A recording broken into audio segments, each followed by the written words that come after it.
souls. Thank you so much for clicking on this video. My name is Carolyn and this channel is all about true crime, mystery, and anything abnormal. Highly recommend subscribing because this channel is definitely a vibe.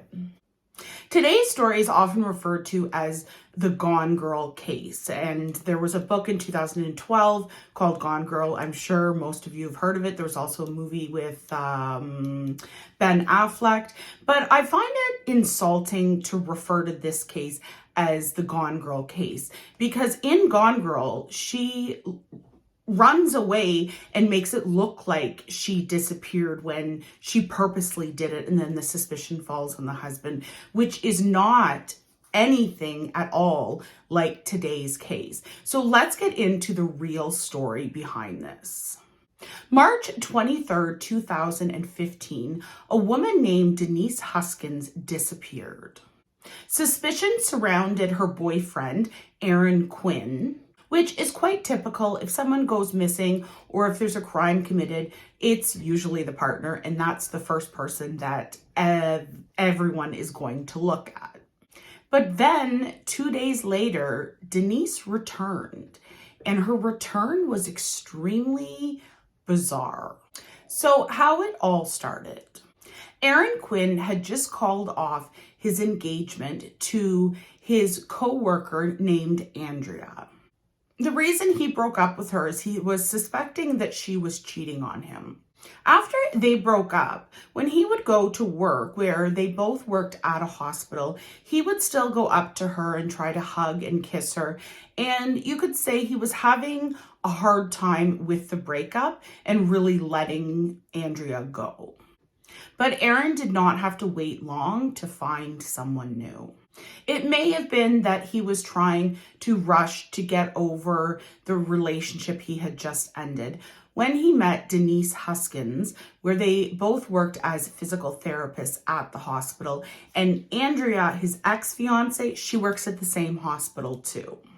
When Aaron and Denise met, they began dating immediately. They had an instant attraction and they got into a serious relationship quite quickly.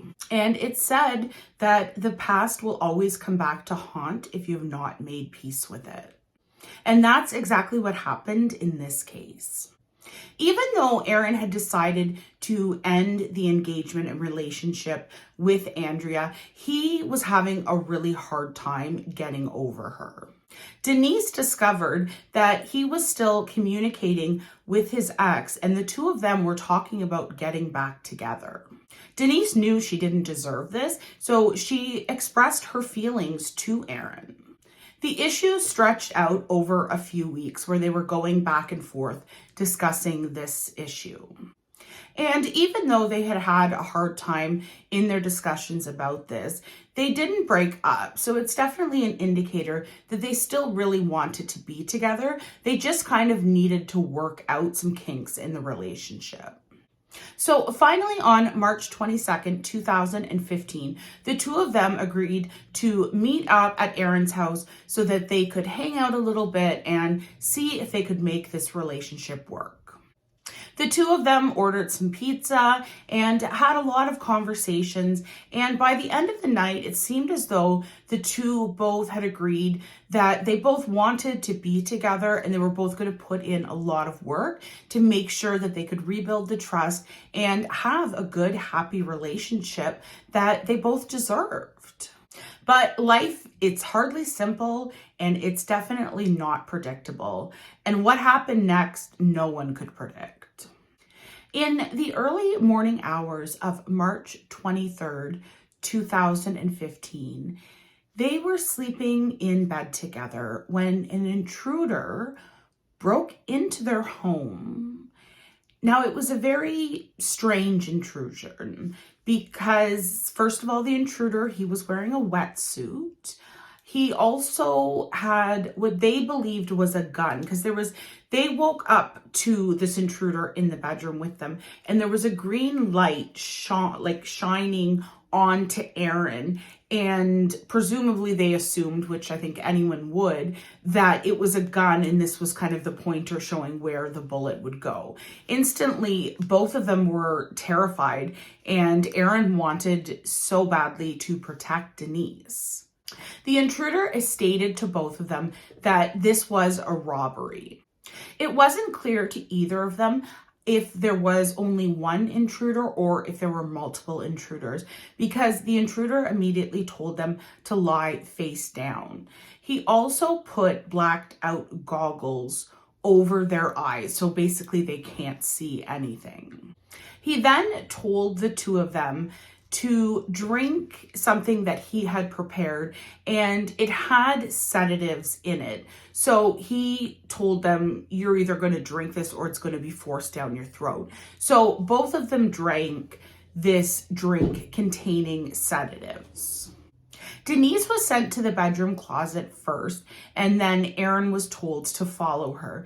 And they were going to listen to a pre-recorded message. The voice first claimed that Denise was going to be taken for 48 hours. During this period, Aaron would be instructed that he needed to come up with $8,500, and for that ransom, Denise would then be returned. Aaron was also instructed to call in sick for himself and for Denise. And then they claimed on the message that the intended victim was actually Aaron and Andrea. So Andrea is his ex-fiance. So the message they're listening to is telling them that Andrea is the one that they were intending to kidnap her. So she hadn't been out of the house that long. So I don't know if when they came in, they even realized that it wasn't Andrea, it was Denise. But through the messaging, both Denise and Andrew knew that Andrea had been who they had intended to kidnap. But Andrea wasn't there, so they were very happy to take Denise in her place. They were also informed over these earphones and hearing this message that this was a group of people who were well-trained, who went and would recover debt that someone owed. So if somebody owed someone money, they would contact this group who specialized in getting money that was owed to people. And like in most cases, Aaron was informed not to contact the police or Denise would be killed. And in fact, it was very specific that if he contacted police, how Denise would be hurt. They claimed in it that they would cut her face. They also claimed that she would be given electric shocks before she would be murdered. And to seal the deal, the recording told Aaron that there were cameras now installed throughout the home and they would be watching him the whole time. So if he tried to contact police or if he secretly tried to contact police, they would find out. And he was threatened that if he made any contact with police, Denise would be killed immediately. With that accomplished, the intruder took Denise, brought her outside to the car, put her in the trunk of the car, and drove away. Even before Denise was removed from the home, Aaron began losing consciousness because he had just ingested this large amount of sedatives. It's not known exactly what he consumed, but he fell unconscious very quickly and he didn't wake up until the following morning. When he woke up, he was still very confused, and I think the drugs that they had given him were still affecting him. So he did dial 911 to call the police, and he detailed the story of what had happened to them the night before. And he also mentioned that he had received an email that they were now asking for $17,000. The police from the very beginning did not believe a single thing Aaron told them. They thought the story was way too bizarre and unusual, and they thought that he had done something to Denise. They never for a second believed what Aaron had said. To the police, Aaron was the suspect, and they believed that he had made up this story as a way to distract from whatever they felt that he had done to Denise. And Aaron was completely honest with the police. He told them that the two of them had had an argument about his ex-fiance and that Denise had come over the night before so they could talk about their relationship and work on things. And to police, this just sealed the deal. They saw Aaron as the only suspect, and they had absolutely no intention of looking at any chance that the story he was telling them was true. Aaron was interrogated for 18 hours, and he was stripped naked during this. Now, it's not uncommon if police suspect someone of, and in this case, they believed that he had killed Denise. So they didn't believe that Denise was somewhere missing. They believed Aaron had killed her. So a lot of times they will have whoever they think is the suspect take their clothes off so they can see, do they have any marks or any injuries on their body. But Aaron had just been through an extremely traumatic event. He was drugged by something that he didn't even know what he had ingested, and his head was very unclear because he still had these drugs in his system. And they spent 18 hours just drilling him, and Aaron had a lot of strength, and he kept to his story because he knew the only possibility to save Denise was if he could convince the police to believe him. Because right now, nobody was looking for Denise, and he knew she was in a very dangerous situation. Aaron was also given a lie detector test, and him being on all of those sedatives, he shouldn't have been given a lie detector test. I don't put any faith in lie detector tests. There's a reason they're not admissible in court. So they claimed to him that he failed the test. But in my opinion, lie detector tests really don't have any value. I think the only value of the lie detector test is to, if you're interrogating someone, to use it as a tactic to try to get a confession. But the actual test and what the results are, to me, I just think it's meaningless. Police had no doubt that Aaron was their suspect, and they had no interest in even doing any amount of work to either confirm or deny the story that Aaron was telling them. So police began looking for Denise, but they weren't looking for Denise alive. They believed they were looking for Denise's remains.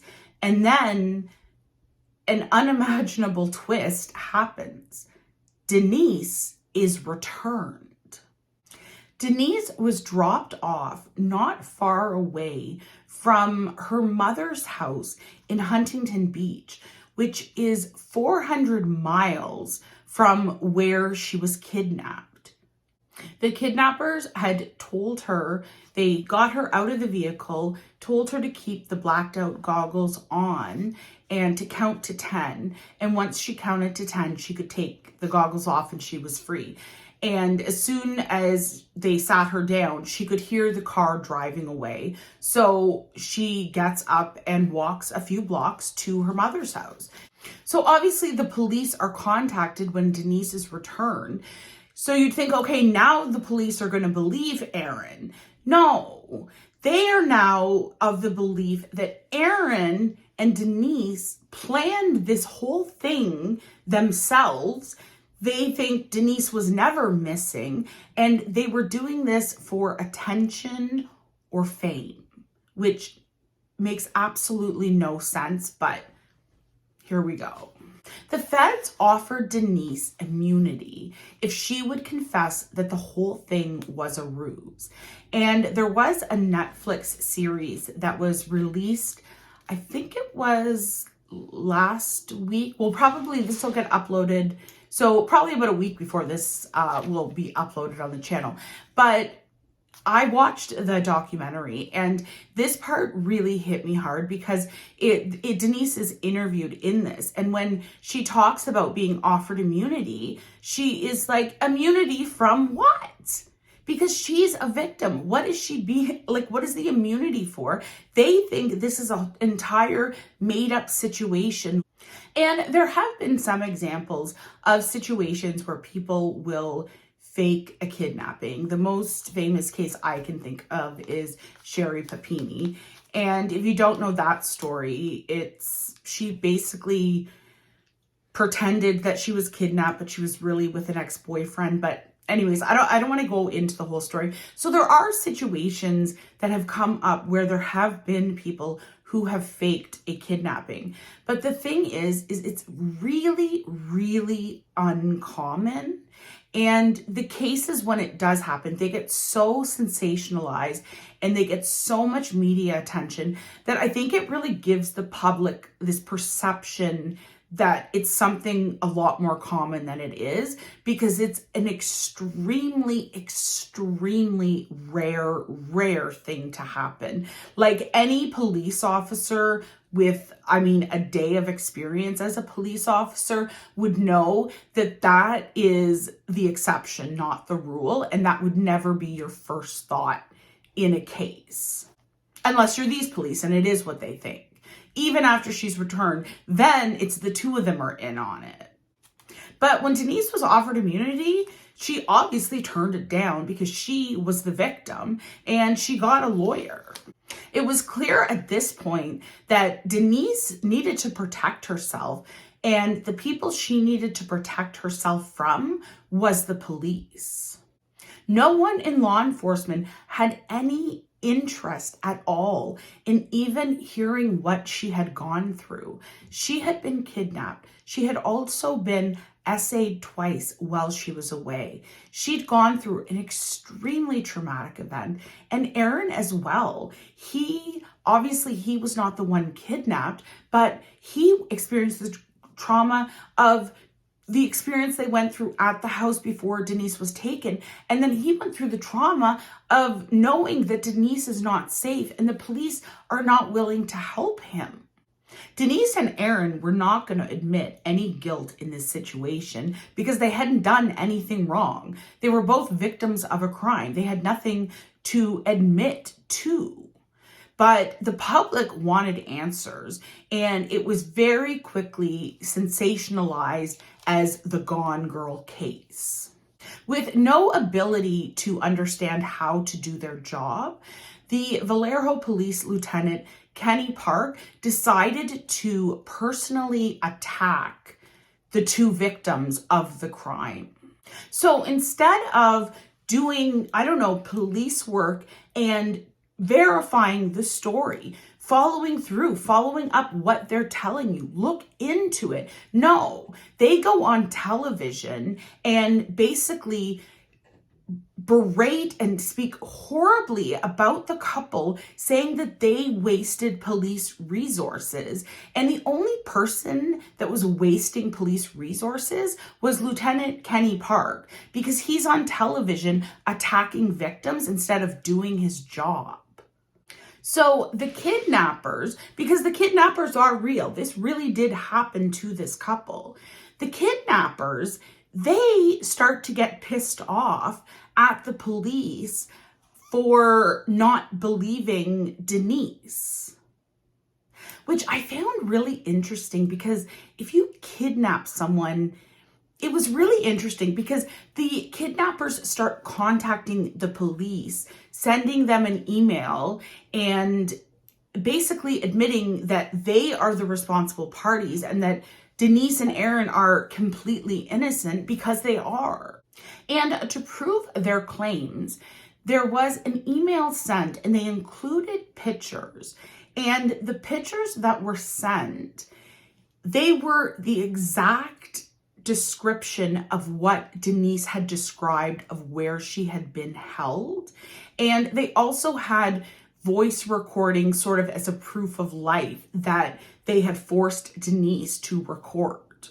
Even after receiving the email, They didn't believe that this was really from kidnappers. They thought that somehow it was either Aaron or Denise who had sent this email. And I will say, with the email, it is very strange. It's very strange that somebody would kidnap someone, release someone. They're not suspected, so they send an email trying to prove that they really did commit the crime. So at this point, I can see how it looks really strange, because it's a very strange case. But as police officers, they have to remain professional, and the most important thing is to look at every aspect of the case. You can look at one part and say, you know, this looks not quite normal, or, you know, this isn't really what happens with crimes, or this is kind of suspicious. And that's okay. If you want to investigate different areas of the crime, it's just do something, investigate something, anything. But no, they could not possibly have cared less.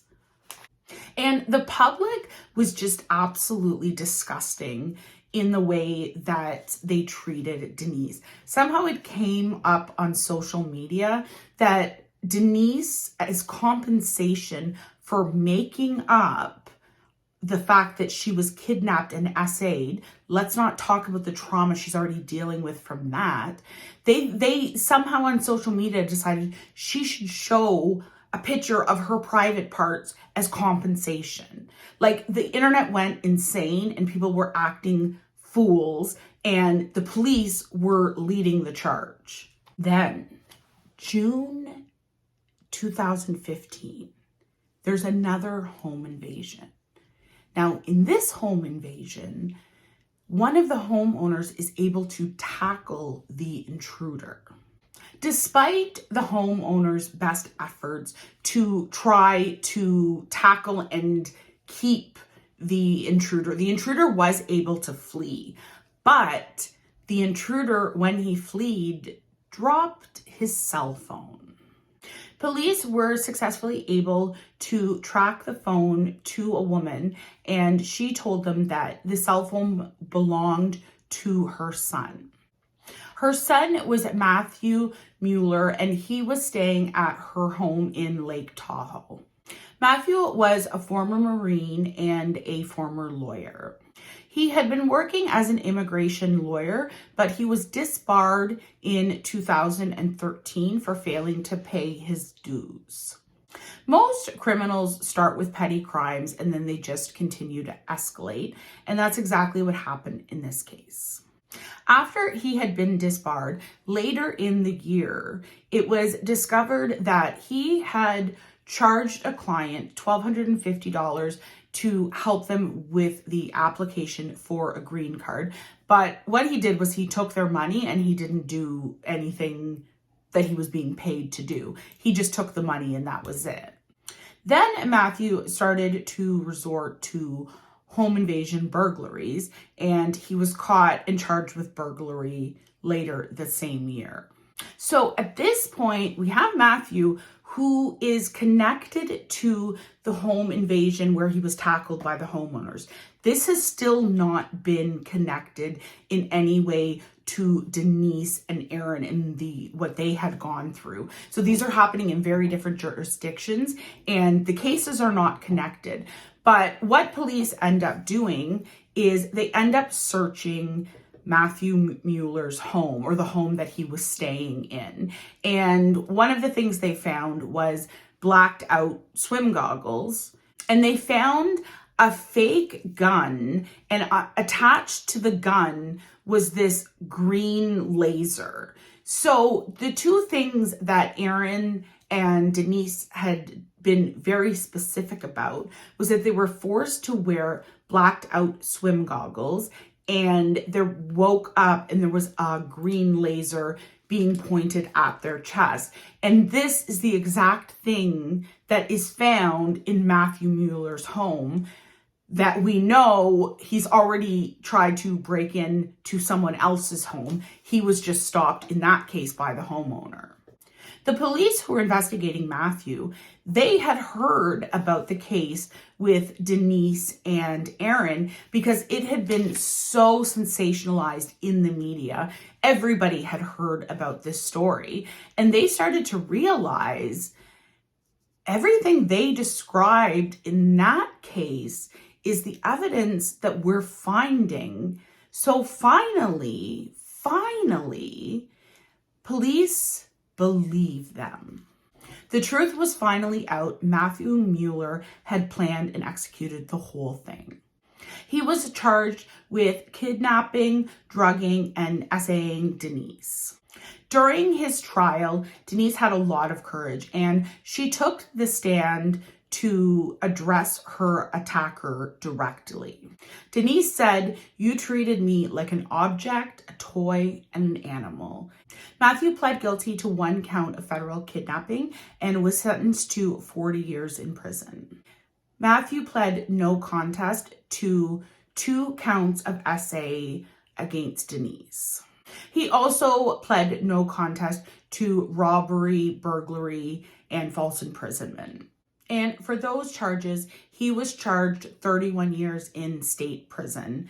Even after getting a bit of justice for him being sent to prison, Denise and Aaron, they had gone through such an absolutely horrible time. The police had treated them like dirt. The public had treated them like dirt.